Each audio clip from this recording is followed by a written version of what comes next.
Jo, veliki pozdrav svima ljudi, dobrodošli u novi video.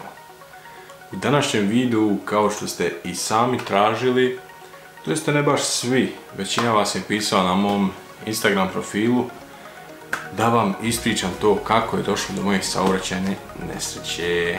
To jeste saobraćajne nesreće sa motorom.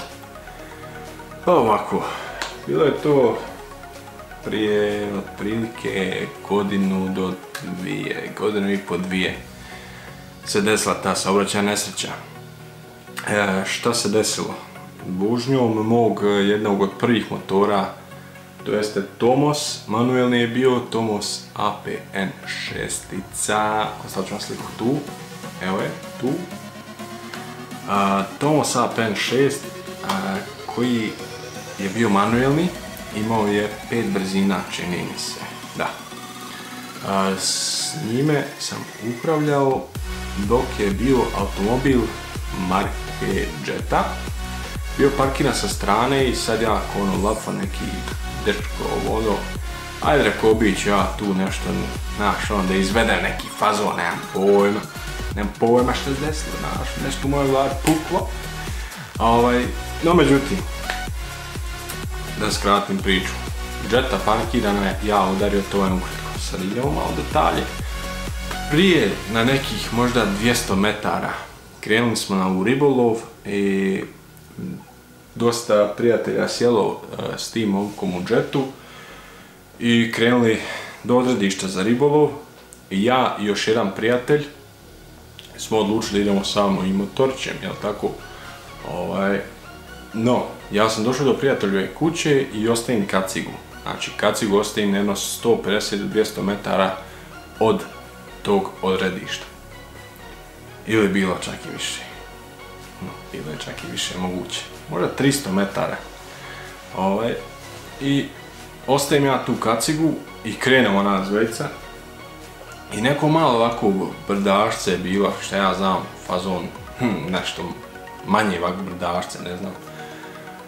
I krenemo mi s motorom, međutim nešto motor počeo da šteka, da koči, ovo ono i siđe u mene prijatelj, rekao aj ti siđe, rekao ja ću, doduše i on je sam već skočio, prije nego što ću ja to reći, on je skočio i ja sam motor na gas i prvom i malo spropnem i onda druga, treća i trećom nailazim, znači auto je tu, ja idem s motorom, vum, puf.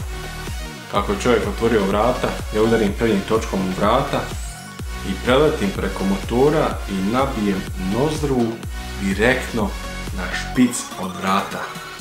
I zato imam ovdje ožiljak. Dakle, to se desilo. Što se događa nakon toga?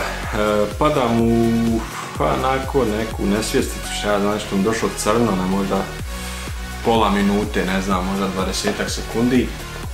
Nesvjestica, sve mi crno pred očima, poslije toga sam čuo kad je lupilo, poslije toga ne znam šta se događalo, kako sam upao, šta sam, pojma nemam, znači sekunde su bile. I znam kad sam ustao, čega se sjećam, da kad sam ustao, dižem motor, sad, jedna anegdota, na Tomosu imate česmicu koju obavezno morate zavrčati i odvrčati. Kad odvrnete, znači možete pokrenuti motor i idete voziti. Međutim, kad završite, morate zavrnuti i da onda tek pokrenete, pa da tek onda ostavite motor na mjesto. Rekao sam već kad treba pokrenuti, treba odvrnuti, a ovo zavrnuti. I sad u mojoj glavi, znači šta se me događa u glavi, ne gledam na svoju facu, ne gledam odvaljen nos prepolovio sam ovakvu, pukla ova kost ovdje, ova hrskaca i sad i nemam toga, znači sad nemam, sad mi nos sav bez veze. Puklo mi zub, puklo mi nevce odavde i ova ovdje kost. To mi je sve puklo od tog udara, znači nisam imao kacige, bez kacige puklo i KO, znači KO. I ja ustajem nakon, znači ne gledam sebe, ne gledam ništa šta se događa oko mene, znači ne vidim ja ni te ljude, ništa.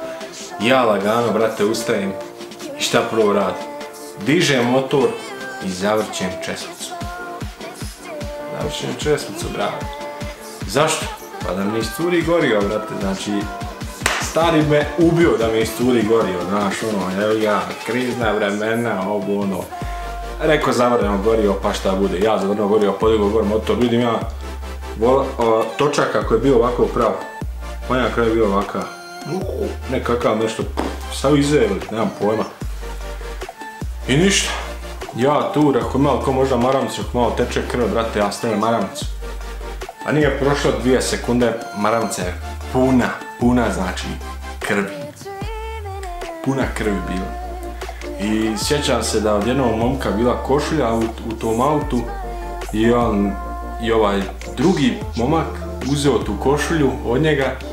Kaže, daj vam tu košulju, znaš, kao fazon, treba mu tu da i ovaj, ne, kao moj košulju, ovaj, ma šta nemo otnem u košulju i meni staje, znači, nanosi na usta da to ne krvari baš toliko. I ništa sada dolazi najzanimljivih dijela da ja to javim svojim roditeljima. Znaš koji šok, brat? Slušaj sad. Odlazim ja s njima do jedne benzinske radione, jel te? I dolazi u mene komšija, pošto malo podavno je bilo pa malo. I dolazi moj komšija i gleda on u mene, znaš, ono kao šta ti imaš tu masku, ma rekao ništa, neko rekao kako vozi, rekao prašim, znaš, ja sasvim normalno kričam, znaš. A vičaj neka čovjek nasu goriva i ode, nije skonto ništa. I prije toga ja kažem ko će povesti moj motor, rekao neko motor povesti, ne može ostati tu kraj rijeke, rekao ukrašen neko. I onda ovaj jedan stvarno, jedan momak, malo gotivan, moje godište, ali ono manje je i šarno. I on uzeo stvarno moj motor, pošto je znao voziti jedini motor tu, i on uzme moj motor i krene da dovuče tu do benzinske. I sada, šta se događa? Odem ja tamo na benzinsku i skinem ja ono i ja sav, znači odvaljena usna, odvaljen nos, brate, znači ne ličim nikako na sebe, ono. Ovo ispod očiju već nateklo. Uglavnom vi ćete tu sliku, evo ja ću vam tu sve staviti ovakvu sliku da vi vidite sliku kako sam ja bio. Odvaljen, znači, znaš kakvi sam bio, fuj. I ulazim ja tamo i čovjek stao gleda u mene, brate. Stao gleda, ne može da vjeruje, znači šta se dogodilo. Pitao me što se dogodilo, rekao ništa, malo palo smo tu, rekao ništa ono strašno, trebam sam dohitne malo. Zapravo ja nisam htio ići u hitnu. Već ovaj momak koji je otvorio ta vrata, naravno da nije momak htio to napraviti, jel? Ali koji je otvorio vrata, on je već prije toga vozio i motore i bio lomljen a malo te ne doktorirao čovjek, znači zna odmah šta je, kada te puka ta kost ti odmah uhitnu ovo ono. I zbog toga je meni ovako malo i u glas, pošto tu stićemo do tog detalja, jel? I ništa, rekao ja tako malo, ništa malo udario se, rekao dajem neke maramce, dobijem ja maramce i stavim ja tu maramcu.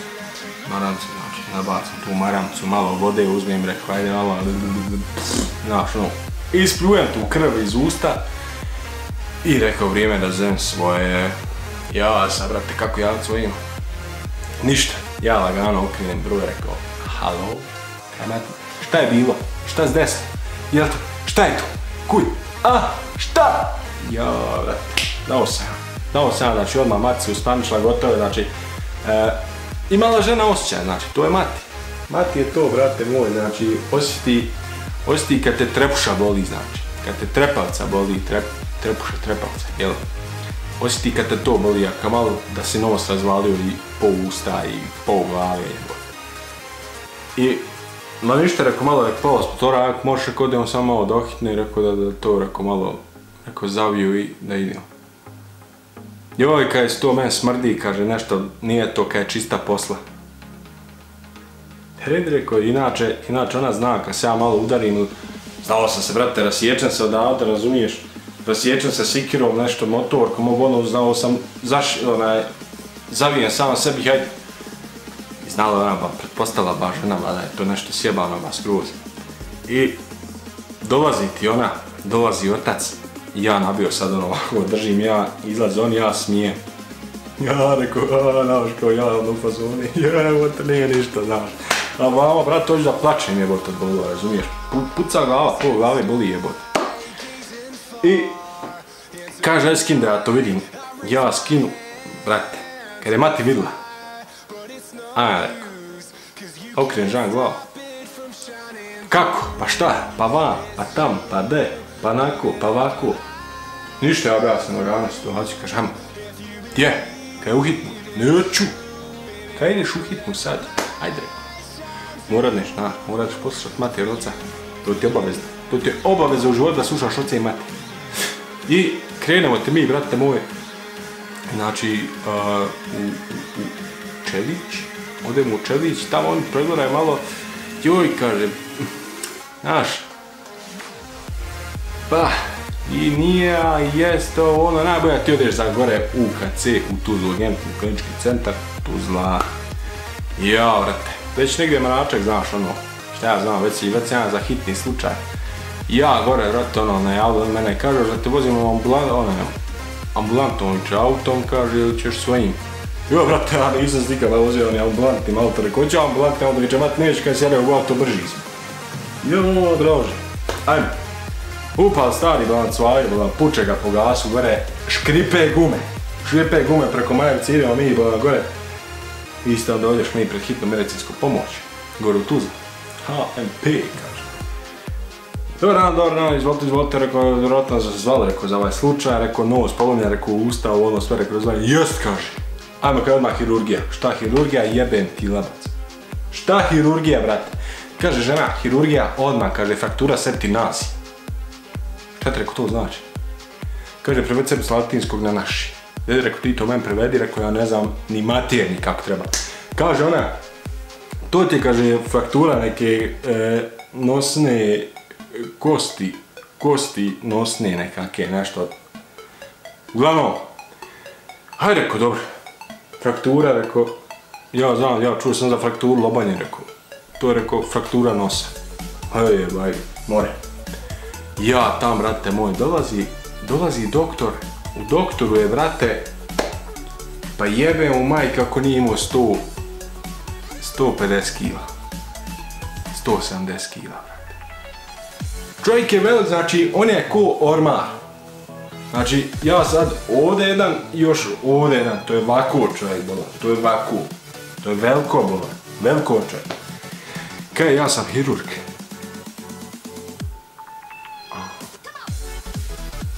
Ja sam, rekao, predsjednik Bosne. Kaj, mali me seri, sjedaj ovo. Ja sjedaj tam, brate. Valjda, zašto sam ja bio malo još bezobrazan. Brate moj, kad ubacim u šipkicu unutra. Šipkicu, znaš, iđe ovako. Pljas nozdru moj, znači otvori ovako. Eto, osjećam ja tu, znači on meni pregleda. Kaže, ovdje treba hitna intervencija, kaže šivenje, namještanje kosti i svašta nešto. Hajmo, rekao. Kaže, anestezija ili bez? Rekao, daj mi reci ljudno koliko traje, rekao, bez anestezije, koliko, rekao, sa anestezije. Kaže, traje ti isti vremenski interval, kaže, do jedno 2,5 do 3 minute da se namjesti kost. Kaže, posle jedno 10 minuta kada da se to zaustavite u krvare, da se to nešto unutra čačka, pa da se to uši. Rekao, namještaj kost. Kaže, anestezija ili bez? Rekao, bez. Jo, brate moj, mati tu, znači gleda ona mene. Kaže, ti stvarno bez anestezije? Rekao, bez anestezije, brate. Jer ja vidio bolan čovjek, kad čovjek došao s anestezijom, izvlače ga tu dal. Znači, tek se nekako probudio, izvlače ga tu dal. Znaš kak je čovjek? Ja rekao, neću bolan da me tako gledaš, bolan. Radi će biti malo tečen, malo, znaš, ono, staviti kakvu oblokcu i rekao, spašće od to. Mora, rekao, bez anestezije. Živo ista, bar, evo ja ostaje, pomako malo smjesta ako kažem. Rekao, bez anestezije. Kaže, ajde, lego ja tam, brate. Leže ja, dođe ovaj nekakvi njegov taj asistent, nekakav pomoćnik, nabije onu maramu nekakvu meni preko lica i sam nos ovako, evo ovako. Ovako je to. Znači kako je nos vandom do brade, to ima taj otvor. Kaže možemo početi, reko može. Isto uzeo nekakav usivar, brate, evo vidi, brate, naježio sad, životan, naježio sad. Uzme nekakav usivač mali i počeo on unutra da usaje ono krv, ono zgrušenu krv. Ja, brate. Gadno je to pričat, a kamal taj osjećaj, gadno je to pričat. I počeo on to usavat, tamo nešto nabaci, nekakvu mazu, nešto vidi sad, povraćam sad, brate. Povraćam sad, sad ne bi to mogao, brate. Ne bi, možda i bi, ne znam. I počeo on to, brate, moj usavat tamo. I namjesti on tam kost, ubaca kakvu šipcić, sve vam. Brate, čujem ja tu puca unutra, puca. Joj, brate moj, nije to humano, balan, koliko to boli. Kaže, ošli anesteziju, reko neći da sam pravi. I evo, pravi. Viče, gotova je kost namještena, reko, hvala Bogu. Kaže, na redu je šivenje. Počeo on šit. I ši. 12 konaca on me, brate, našio, znači unutar nozdrve, znači. Unutar nozdrve on me 12 konaca našio. Ja rekao, kaže, imaš i ovdje. Hajde, rekao, i tu pljači još 1, 2, 3, 15 konaca. Taman. Joj, kaže, imaš i tu gore 16. Da sam mu pokazao ovo iznutra što je pukla ova odavde, on bi tu našio, nisam pokazivao. Bilo me strah više, bosta. Znaš kako te kad to bode ovako, ko da te uzme iglicu, ko da te uzme nož, pa te bocka ovako, takav te nekakav osjećaj. I on to uze tamo, balan, čovjek zaši, nabije onaj flaster, ubaci nekakve tampone, brate moj, tampon je 30 centi. 30 centi tampon, on meni kaže, evo, kaže, ovo ti 30 centi, nekako namazao njega nekakvim maslom tamo, aman, nemam pojma ako nije od jaretine, nekako masla što u jaretine, najjače. I namazao on to nekim maslom, bolan natrpa, on 30 centi u jednu, 30 u drugu nozdrovu, a ovako bilo je, evo ovaki sam bio. Kaže, dođe na kontrolu za 14 dana. Dobro, ako mogu ja sa kući, kaže, može. Zapravo, ne, nije mi rekao odmah kući. Bio sam prvo u bolnici. Sedmicu i pol ili 2. Sedmicu i pol ili 2. Posle toga dobio ima otpusno pismo, kaže, može, kada dođi na kontrolu za 14 dana. Ja za 14 dana gore na kontrolu, brate, viče, vadimo to. Joj, meni je olakšalo, brate.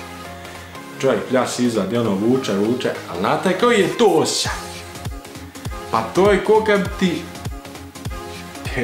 ko kad ti trgo nokat naživo. Jebem li. Trgo si za nokicu odavde. Tako ti je nekako, samo što kad trgo čitav nokat. Takav ti taj osjećaj, valja to pofata unutra, one rane, naš, unutra. I to sad kako vuče. Jebote, bela. Znaš kako je to bol? To mi je gore nek bilo nekad me šivo i namješto kost.